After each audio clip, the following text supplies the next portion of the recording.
이 미술관이 어떻게 앞으로 재생을 해서 마성의 예술과 우리 민족의 미술 도장이 되게끔 좀 같이 저는 이 시간이 하나 좀 영향해 주셨으면 감사하고 1995년 5월 24일 정부는 변하여도 조국은 영원하고 예술 또한 영원하니 예술을 사랑해달라는 말과 함께 자신이 평생에 걸쳐 쓴 이력서인 미술관을 고향 마산에 사리처럼 남겨놓고 생의 바다를 건너갔다.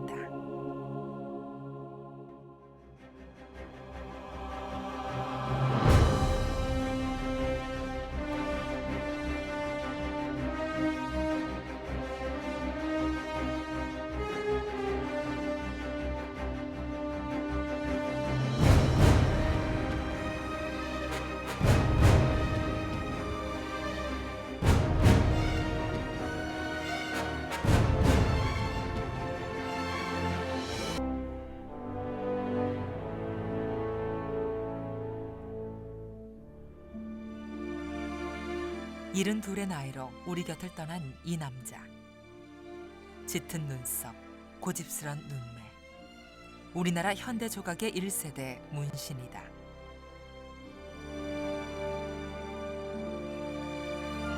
세계가 인정한 작가, 이 시대의 거장. 미래가 기억할 위대한 예술가. 우주와 생명의 음유를 시각화한 대작가. 세계의 평론가들은 문신을 향해 아낌없이 찬사를 보낸다. 무엇이, 그 어떤 무엇이 문신을 거장의 반열에 올려놓은 것일까?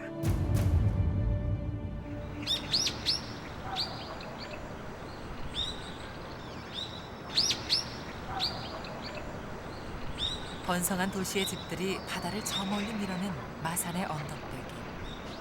그곳에 바다 같은 하늘을 이고선 건물, 문신미술관이 있다.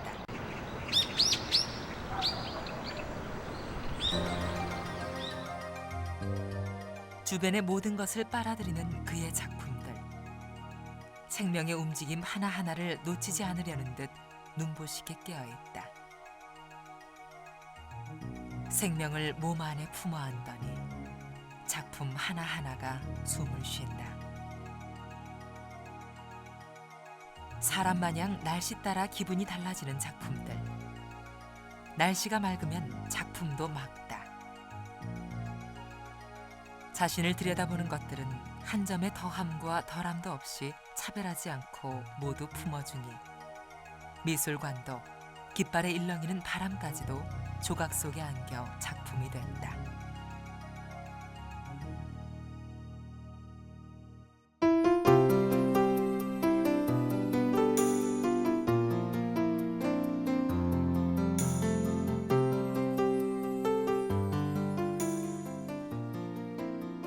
문신의 작품은 작품 자체로 작가를 떠올리게 하는 독특함이 있다. 미술가들이 시메트리라고 말하는 좌우 균제가 그것이다. 작품의 앞과 뒤, 오른쪽과 왼쪽이 균형을 이루면서도 다른 표정을 짓고 있다. 단단하게 두 발을 딛고 서서 바람을 탈 준비를 한다. 강렬하게 뻗은 선들 사이로 바닷바람이 생생하다. 문신 예술의 극치라는 평을 받은 해조는 앞뒤 모양이 전혀 다르다. 세찬 바닷바람을 이기고 하늘을 날기 위함인지 제법 용맹스럽다. 강렬한 작품만큼이나 열정적인 삶을 살고 간 문신. 그가 우리 곁을 떠난 지 벌써 10년이 됐다. 하지만 10년이란 세월도 문신의 작품들은 비껴갔는지 오늘도 햇살 아래 눈부신 생명력을 뿜어내고 있다.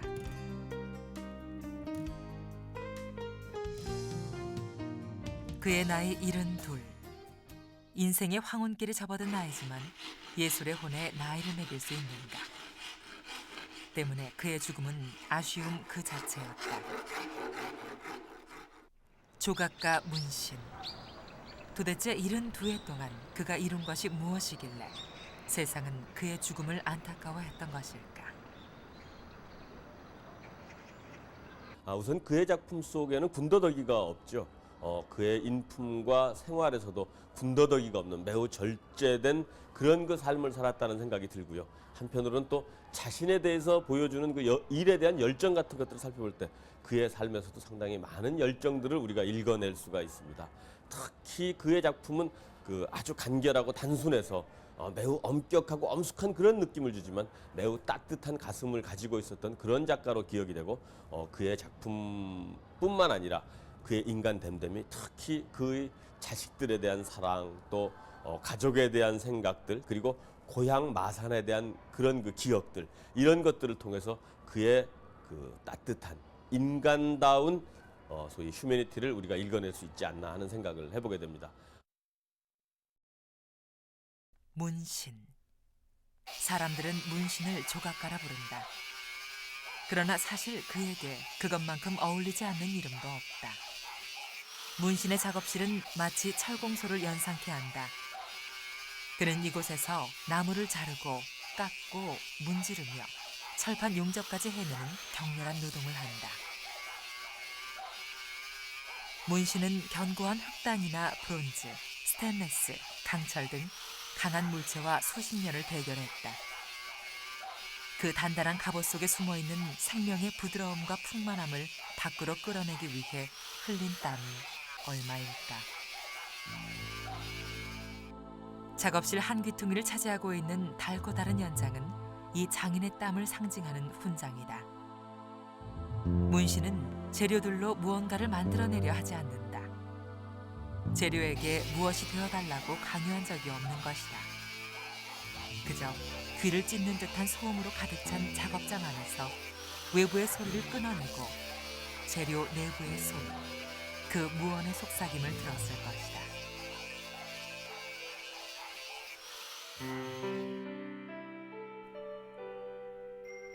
문신의 조각들, 살아 움직이는 생명체의 독특한 모형에 강한 중심이 전체를 지탱하고 있다.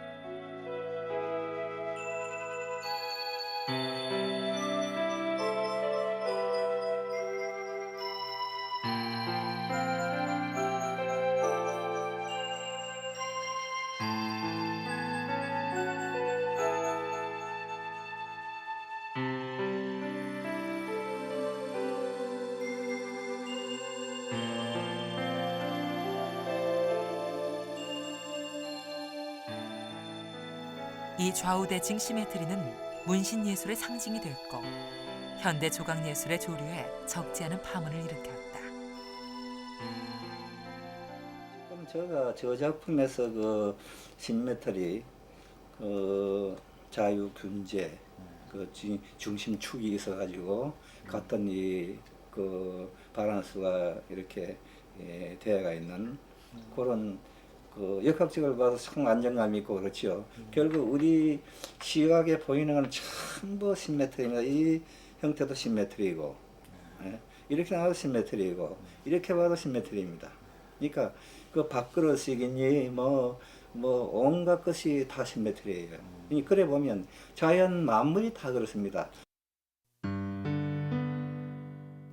사람마다 얼굴 생김부터 손가락 모양까지 저마다 다 다른 것처럼 문신이 발견한 생명도 어디 하나 꼭 같은 대칭이 없다. 말 그대로, 마음 가는 대로, 손 가는 대로 생명의 자연스러움을 추구했던 것이다.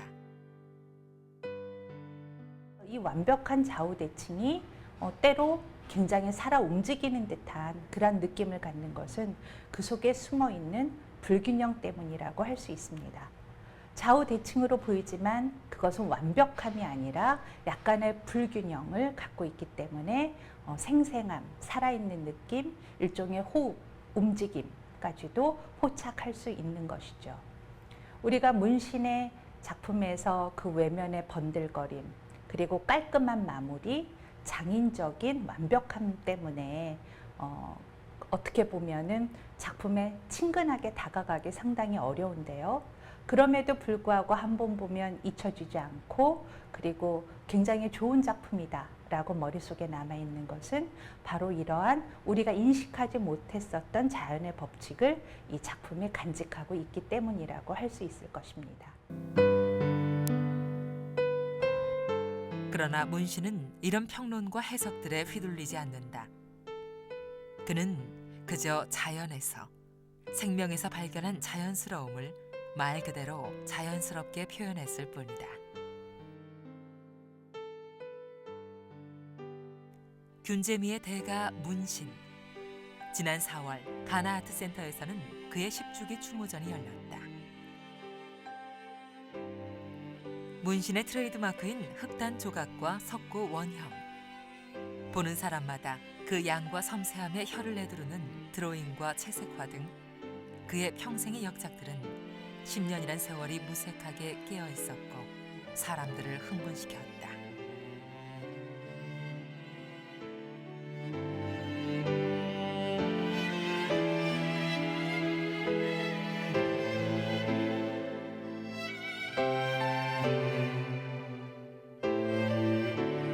It's beautiful work, a pure line, and we can appreciate the drawing before the artist sculpt, you know, and it's very impressive to see the works on the ebony, because it's rare to find that kind of work on ebony, and I like that very much. And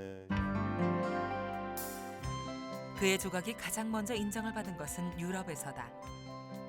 1960년대 말 좌우 대칭이 이뤄내는 조각의 아름다움에 한국의 조각가 문신을 세계적인 조각가로 평가했다.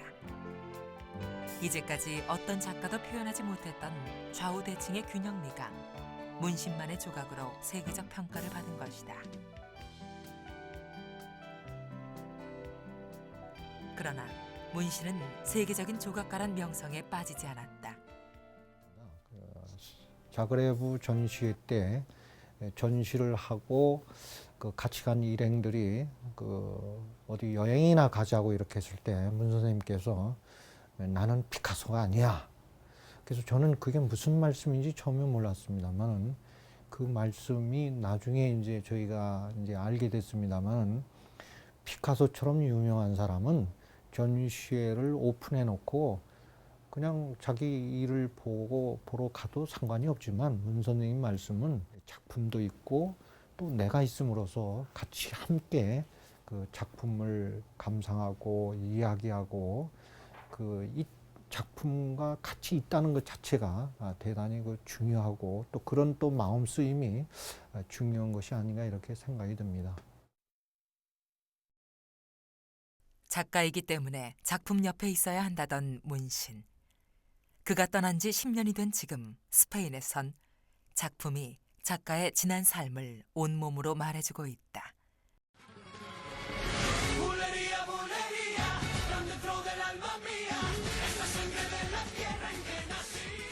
태양과 정열의 나라 스페인. 축제와 예술의 향연이 끊이지 않는 나라.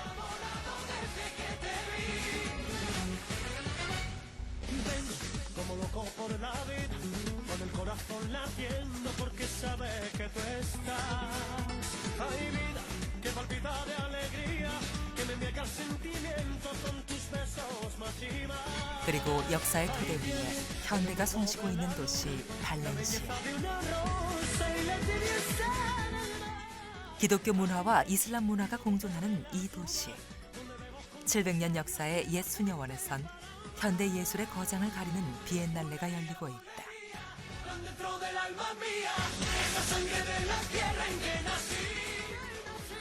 세계적인 예술가 45명. 여기 한국의 문신이 있다. 문신은 설치 미술의 대가 야요이 쿠사마, 키네틱 아트의 대표 작가 헤수스 라파엘 소토, 미국 미술을 대표하는 로버트 롱고 등 네로라 하는 거장들과 어깨를 나란히 하며 서 있는 것이다. 문신의 작품들은 투오, 빠에야와 함께 스페인을 대표하는 조각가 알파로의 작품과 나란히 서서 빛과 관객들, 수녀원의 700년 세월까지도 빨아들이고 있었다. And we decided to integrate this sculpture in another room, which is more big room. And when we have this Rafael Soto piece, which you can enter in, and while you enter, you also have this ghost that comes up, which is these two sculptures by Munchkin. And when you go out, this sort of spaghetti rain, yellow spaghetti rain, you find another sculpture which is also wire and yellow. So it's like while you're going through this Soto piece, something happened, some kind of magic that draws this sculpture. And you go out and you see this Munchkin wire yellow sculpture. 다른 작가의 전혀 다른 작품 속에 자연스레 녹아들면서도 절대로 묻혀버리지 않는 문신만의 독특함에 취재진들은 플래시 세례를 쏟아부었고 주지사를 비롯한 스페인 사람들은 문신의 작품 속에 빠져들었다. 비엔날레 전시를 해도 오늘만큼 그렇게 많이 사람들이 오는 경우가 없대요. 근데 이제 요번의 경우에는 문신 선생님 작업하고 또 문신 선생님 같은 세대의 스페인에서 굉장히 원로 작가로 존경받고 있는 알파로라는 작가가 있습니다. 여기 이제 뒤에서 보시면 아시겠지만. 그래서 그분이랑 같이 이제 보여짐을 해서 또 새로운 문맥을 형성하고 보통 소토 작품의 페네트라블이라는 작품을 이제 보여주면은 거기에 보통 작품이 그 안에 소개되는 경우는 많지 않거든요. 근데 이제 또 그 작품하고 문신 선생님 작업하고 같이 이제 소개가 됨으로써 또 거기서 나오는 또 새로운 문맥이 있는 것 같아요. 작가가 가고 10년이란 세월이 지났지만 작품은 아랑곳하지 않고 이렇게 세계를 누비며 문신의 예술 세계를 넓히고 있는 것이다.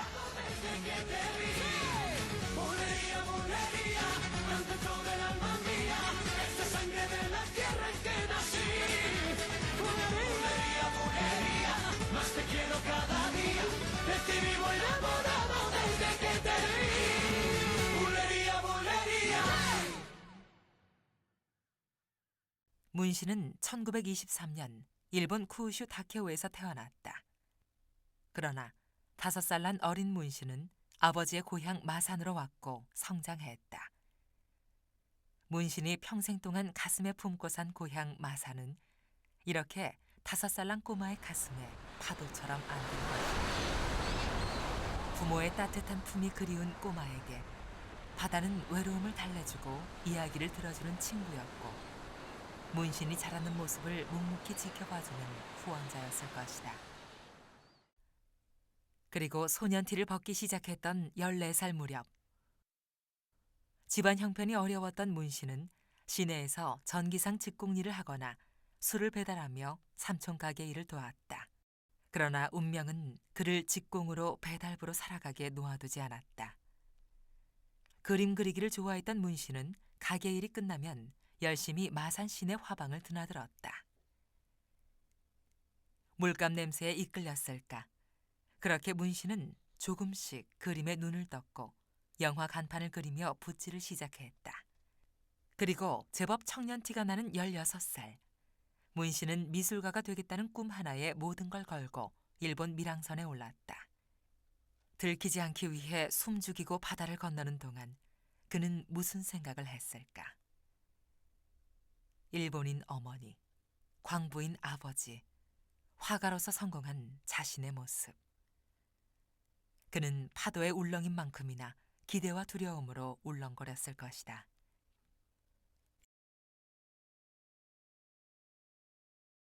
일본 미술학교에 입학한 문신은 영화 엑스트라부터 극장 간판 그리기, 심지어 시체 꿰매는 일까지 해가며 돈을 벌어야 했다. 어렸을 때부터 손을 움직여 일을 해야만 했던 문신. 그의 삶은 곧 노동의 삶이었던 것이다.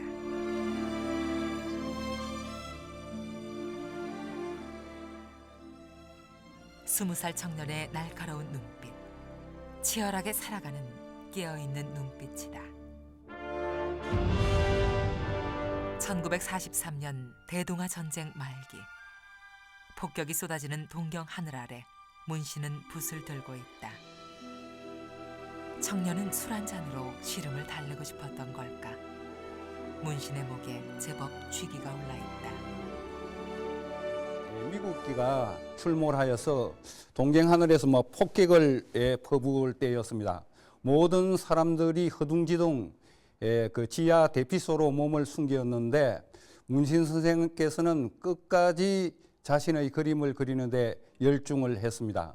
선생님께 여쭈어 보니까 자신이 그림을 그리다 죽는 한이 있더라도 그것은 괜찮은 일이라고 그렇게 말씀을 하셨습니다.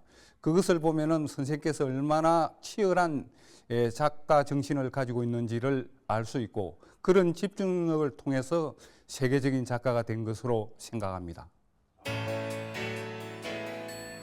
문신 예술은 처음부터 환상적인 추상이나 조각이 아니었다. 해방과 함께 22살의 나이로 귀국한 그는 고향 마산의 산천과 풍물을 많이 그렸고 다양한 색채를 구상하며 사실적인 작품을 남긴다.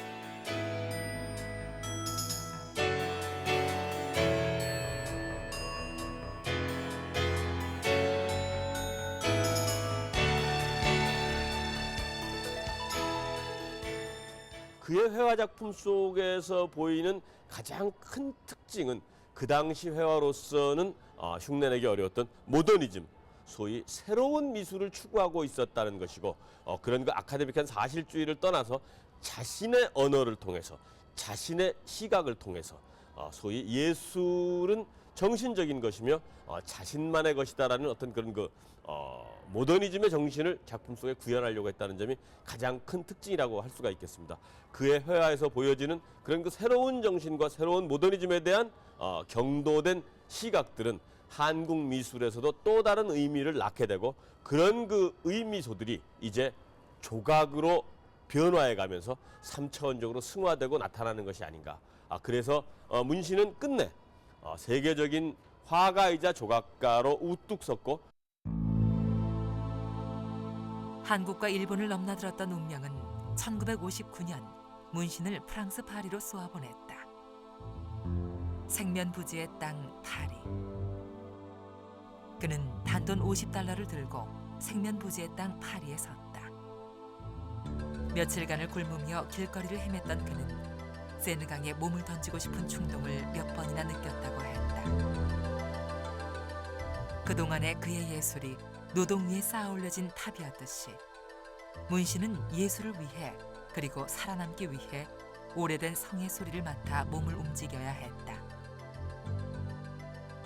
파리에서 북쪽으로 80km 떨어진 라브넬. 16세기 초에 세워진 라브넬 성. 문신은 이 폐허가 된 고성을 몇백 년의 세월을 뛰어넘어 제 모습을 갖추도록 팔다리를 부러뜨려가며 석공, 목수, 미장이 노릇을 했다. 그러나 땀은 항상 그만한 대가를 지불하는 법이다. 4년 동안 돌을 깎고 자르고 다듬으면서 그는 자신을 조각가 문신으로 다듬어 갔다. 그때부터는 그 조각을 할 수 있는 그런 뭔가의 전환점이 있는 것 같은 그런 걸 느꼈어요. 자충이 큰 돌을 만지고 뭐 뜯어내고 이렇게 백도 가르고 흐른 나무를 뜯어서 또 마루도 깔고 이런 일을 하게 되니 입체적인 일을 하게 되니까 자연히 조각으로 이렇게 전환됐어요.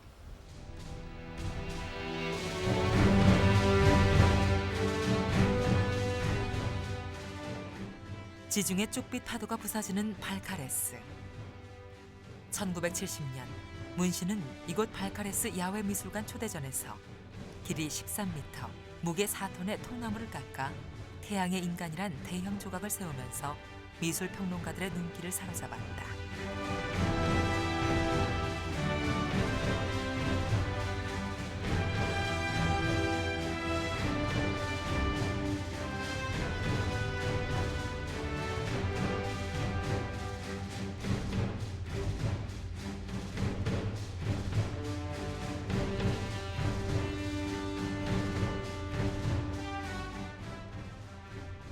태양의 인간. 좌우 대칭의 반구체들이 12단계로 반복해서 하늘로 우주로 뻗어 올라가고 있다. 13m의 높이로 하늘을 향해 치솟은 이 작품은 마치 세포 분열을 거듭해 성장하는 생명의 신비처럼 두 개씩 거듭 대칭하면서 하늘로 끝없이 올라간다. 섭씨 45도에 찌는 듯한 모래사장 위에서 13m의 거목과 씨름하면서 그는 어떤 생각을 했을까? 어느 날 나는 정신없이 제작에 열중하다 그만 전기톱의 왼쪽 손목을 다쳐 눈 깜짝할 사이 주위의 톱밥에 선혈이 낭자했다. 나는 그 선혈의 원색을 그 후에도 잊지 못했다.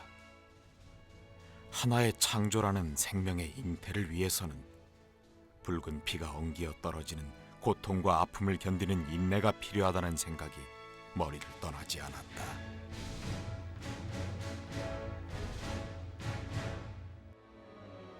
그렇게 문신이 피를 쏟아부은 태양의 인간은 수십 년 동안 온몸으로 바닷바람을 받아내며 발카레스에 서 있고 프랑스 사람들은 여전히 문신 트레비앵을 외치고 있다. 문신, 나이스. 문신이 고통과 인내 속에 쌓아올린 태양의 인간은 그 후 서울올림픽공원에 스테인레스 작품으로 세워졌다. 발카레스에서 귀국한 문신이 왜 올림픽공원에 태양의 인간을 세웠을까? 그만큼 문신이 이 작품에 애정을 가졌다는 얘기고 자신의 작품 세계를 대표할 수 있는 그 무엇이 있다고 여겼으리라.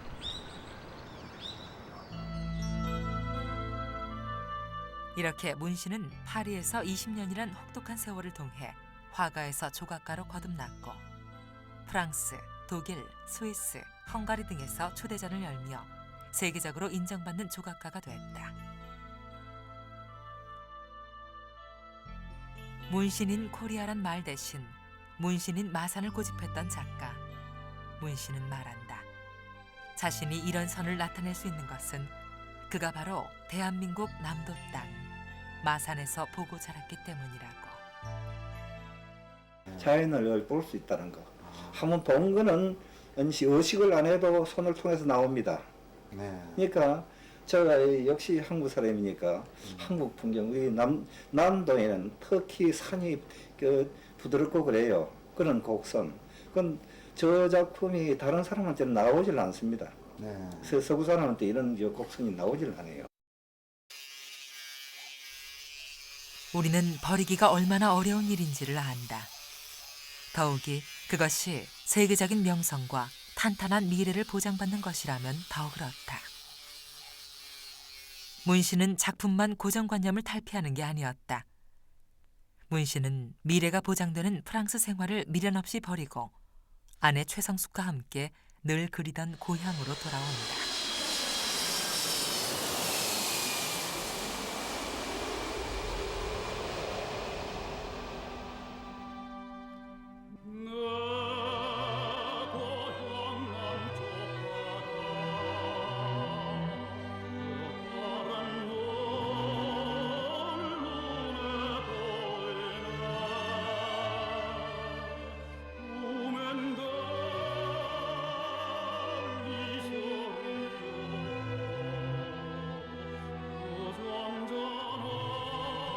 (20) 년 넘는 외국 생활을 하면서 항상 그리워했고 꿈꾸었던 마산. 추산동 철도길에서 놀던 기억, 마산 친구들, 추산동 뒷동산, 마산 앞바다, 봉암 다리 밑 꽃시래기. 이런 고향의 기억들이 서러운 타국 생활을 이겨내도록 했을 것이다.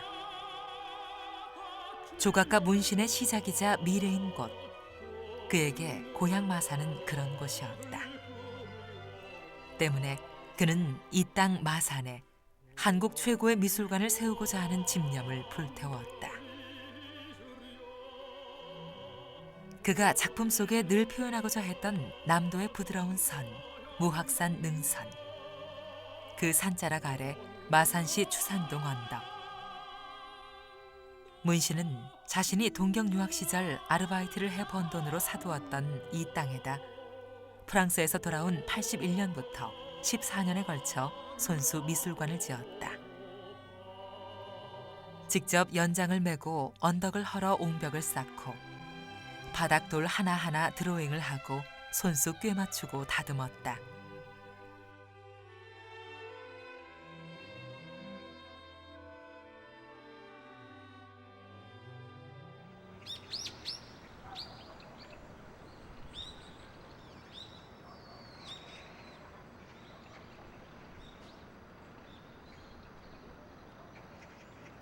그렇게 14년이란 세월을 씨름하고서야 추산동 언덕에 문신미술관이 자리 잡게 된 것이다.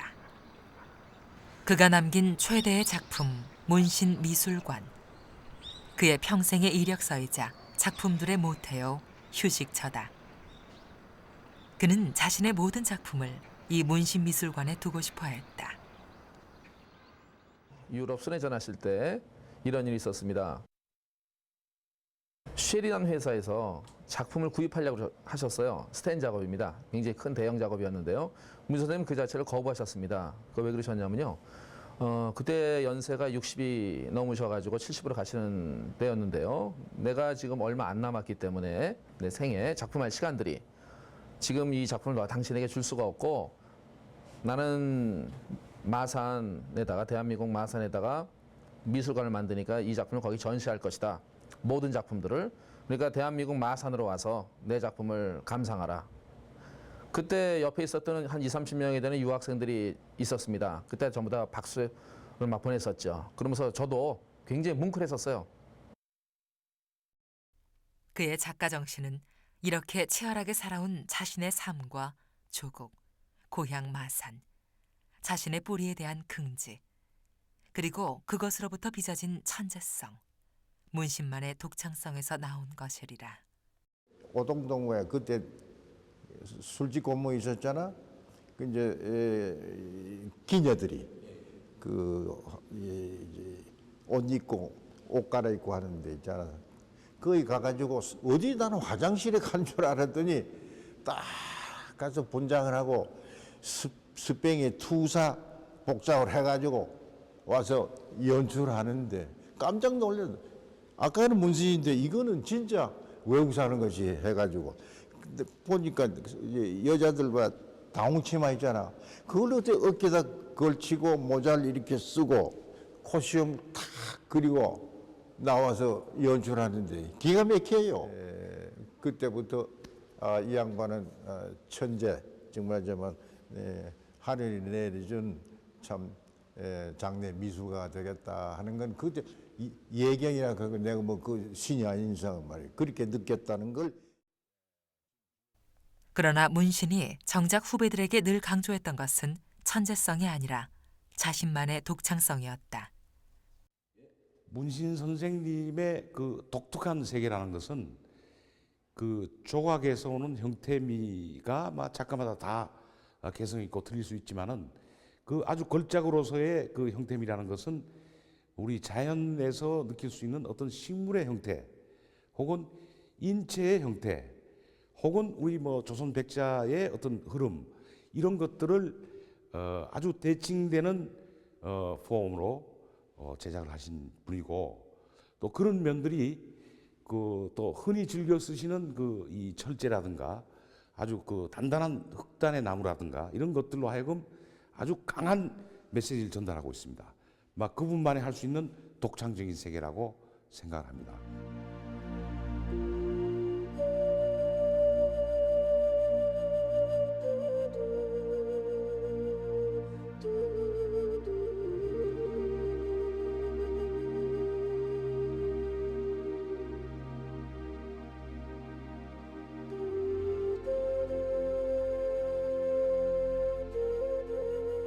이런 그의 작가 정신, 그리고 그 정신에 어긋남이 없는 삶은 자연 후배들의 귀감을 샀다.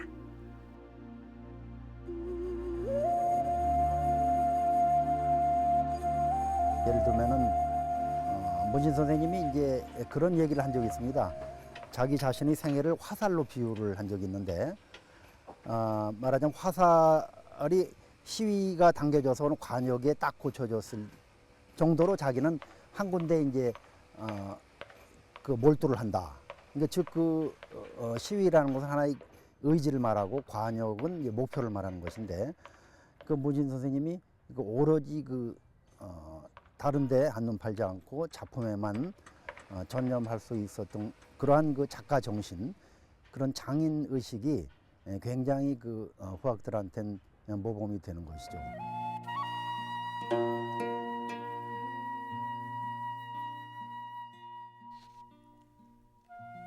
예술은 원래 견실한 작업을 뜻하는 말로 인간의 여러 가지 노동 형식 가운데서도 정신적인 작업을 가리킨다.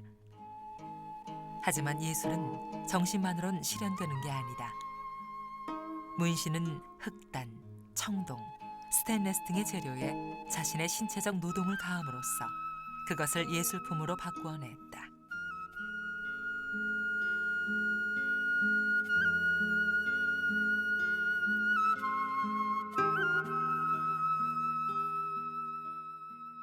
죽은 재료에 숨을 불어넣을 줄 알고 밤이란 공간을 살려 새로운 작품을 만들어낼 줄 알았던 문신.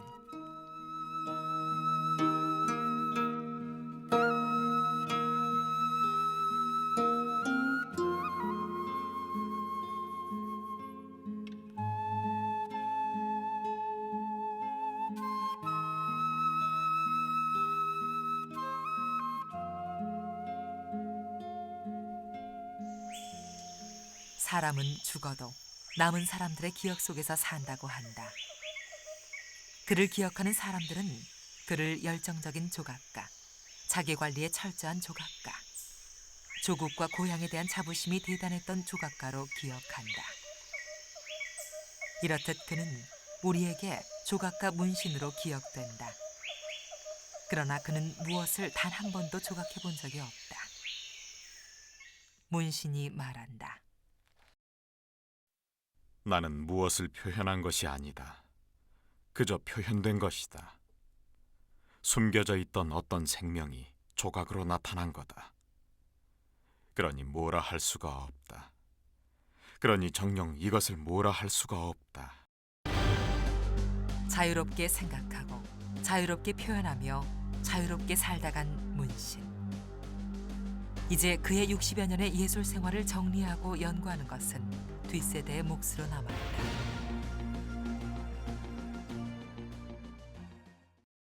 (2005년 6월 29일) 숙명여대. 오늘 문신 선생의 작품이 숙명여대 문신미술관에 기증됐다. 작품은 작가의 손을 떠나면 공공의 것이 되어야 한다는 문신 부부의 오랜 뜻이 낳은 결과였다.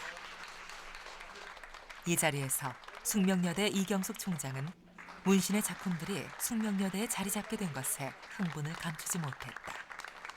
그 대학의 여러 가지 구상들도 있고 또 꿈도 있지만 그 꿈의 한가운데서 우리 문신미술관이 자리 잡고 있고, 특히 대학에는 미술관이 공식적으로 이렇게 인정받고 등록되는 경우가 없거든요. 지금 액수 50억 이게 문제가 아니거든요. 사실 어떻게 문화적인 작품을 돈으로 따질 수가 있는가, 저는 가끔 그런 생각이 들어요. 그 사람의 혼과 얼이 다 담겨진 작품 하나하나는 값을 매길 수 없는 거다. 우리가 그걸 어떻게 받아들이고 느끼고 간직하느냐에 달렸다, 이런 생각이 듭니다. 문신의 예술 세계를 널리 알리고자 하는 부인 최성숙 씨의 기원으로 문을 연 문신미술관. 자신의 예술 세계를 학문으로서 연구하고 발전시키고자 연구센터가 생긴 걸 알면 문신은 아이처럼 기뻐했으리라. 마산 시립문신미술관이 작품을 품고 있는 모태라면 숙명여자대학교 문신미술관은 문신을 학문적으로 연구하는 곳이다. 그 대학에서 이런 분을 모셨다는 것 자체가 대학에서도 굉장히 좋은 그 미술관을 유치한 셈이고, 또 한 가지는 문신 선생님 그 미술관으로서도 대학에 있게 됨으로써 여러 가지 이분의 작품 세계나 그 업적에 대한 연구가 훨씬 더 깊이 있게 이루어지지 않을까 하는 그런 점에서 굉장히 의의 있다고 생각됩니다. 대학에서 문신이라는 작가를 학문적으로 논의를 하고 연구를 하는 그런 미술관을 설립했다고 하는 것은 이 나라의 큰 자랑이고 또 미술사의 획기적인 어떤 선을 긋는 그런 계기가 되리라고 저는 생각을 합니다.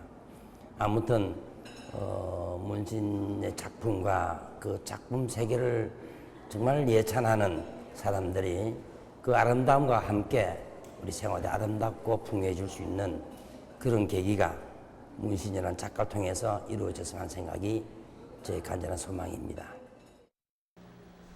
그러나 그 누가 뭐라고 해도 문신은 마산의 작가로서 살다 마산의 작가로 떠났고 마산의 작가로 우리에게 기억되고 있다. 때문에 그의 작품은 마산시립문신미술관에 자리 잡고 있고 계속 자리 잡아야 한다. 자기 고향에다가 자기 사자를 틀어서 자기 모든 작품을 거기에다가 기증을 하고 이렇게 해서 마산 시민들이 정말 요즘같이 문화가 항폐하고 별로 없는 시기에 일찍이 그런 문화에 눈을 뜨고 또 많은 후배 작가들을 위해서 미술관을 만들었다 하는 것은 대단히 그 미술계에서는 기감이 될 수 있는 그런 게 아니었나. 지금 보시다시피 저는 마산 문신미술관을 시립화하는 작업을 시작했습니다. 문신 선생님께서 돌아가신 사후 10년 동안 굉장히 많은 고생을 했다는 것은 주위 여러분들께서 아시겠지만 그래도 나름대로 힘겹게 노력하여 마산시립 문신미술관으로 거듭 태어났고 또 하나 더 첨가해서 서울의 숙명여자대학교의 대학미술관에서 최초로 한국에서 최초의 미술관을 설립하였습니다. 2개의 미술관이 됐다는 것을 저는 여러분들에게 자랑하고 싶고 그래도 많은 고생했던 것도 보람이 있다고 생각합니다. 그러나 앞으로 여러분들, 도민 여러분, 시민 여러분께서 많이 사랑해 주시고 해야 이 미술관이 발전할 수 있다고 생각합니다. 시에서 어려운 재정난에서도 그렇게 맡아서 하시려고 그런 것도 감사한데 시민 여러분의 것이니까 더 많은 가슴으로라도 사랑해 줄 수 있는 그런 걸 제가 다시 한번 부탁드리고 이 자리에 참 깊은 감회가 있다는 것을 말씀드리고 싶습니다. 1979년에 문신을 만나 문신의 동반자로 제자로 기획자와 큐레이터로 항상 함께했던 최성숙. 많은 사람들의 증언대로 지금의 문신이 있기까지는 허름한 농가에서부터 추산동 스레이트 지붕 아래까지 고생을 마다않고 함께한 최성숙이 있었다. 세계적인 조각가 문신. 그것은 아내의 헌신과 인내가 있었기에 가능한 일이었다. 최성숙은 자신도 동양화를 전공하고 유학까지 한 엘리트 화가다.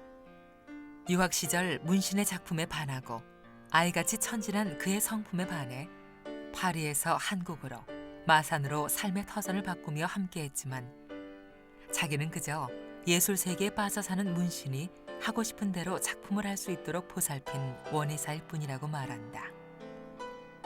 이런 그녀가 지난 9월 발카레스 문신의 첫 작품 태양의 인간 앞에 서서 한없이 눈물을 쏟아냈던 이유는 무엇일까? 화가에서 석공의 미장이로 그리고 조각가로 거듭나기 위해 애쓰던 문신 옆에서 함께한 고된 시간들이 주마등처럼 스쳐 지나갔을까? 떠난 사람일랑 아랑곳하지 않고 변함없이 서 있는 작품이 야속했기 때문이었을까? 그렇게 그녀는 문신과 함께한 30년 세월을 그리고 문신이 떠난 뒤 10년의 외로움을 눈물로 씻어냈다.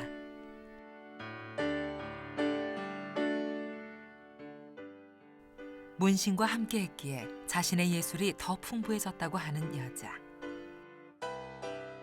그리고 그가 떠나자 계산이나 욕심 없이 문신의 유언대로 문신미술관을 시민들 품으로 보냈고 끝까지 곁에서 함께하고픈 남편의 작품들도 아낌없이 내놓고 있다.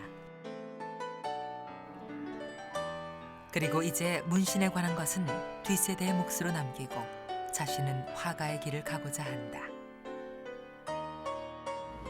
내년도부터는 진짜 하고 싶은 작품 마음대로 해야지. 그러니까 막 뭐 어디 산속에도 들어가 있고 어디 해외 비행기 타고 나가도 보고 이제 문신 예술에 가는 건 이제 두 미술관에다가 다 큐레이터들이 잘 할 거니까 해가지고 이제 짐을 떠넘기는 거예요.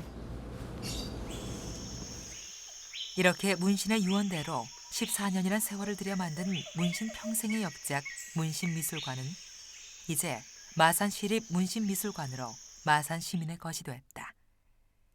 때문에 우리는 문신이 마산에 남긴 숙제를 풀어야 한다. 문신은 죽기 직전까지 몰두했던 작업이 있다. 지난 80년 영구 귀국 후 14년에 걸쳐 손수 돌을 나르고 깎아 세운 문신미술관에 석고 원형 전시관을 짓고 원형 작품전을 여는 것이다. 마산 앞바다가 한눈에 내려다 보이는 추산동 언덕배기. 그는 같지만 하나하나 그의 손길이 묻어있는 작품들은 지금 이 순간에도 빛을 발하며 당당하게 서 있다. 문신. 그는 노예처럼 땀을 쏟아부었고 고고한 예술가가 아닌 서민들과 함께한 우리 이웃이었으며 신과 같이 재료에서 생명을 깨워낸 생명의 연금술사다. 그는 분명 위대한 장인이었다. 때문에 수많은 업적과 평론들이 난무하지만 그의 평생의 삶과 예술은 그가 남긴 이 세 마디로 함축된다.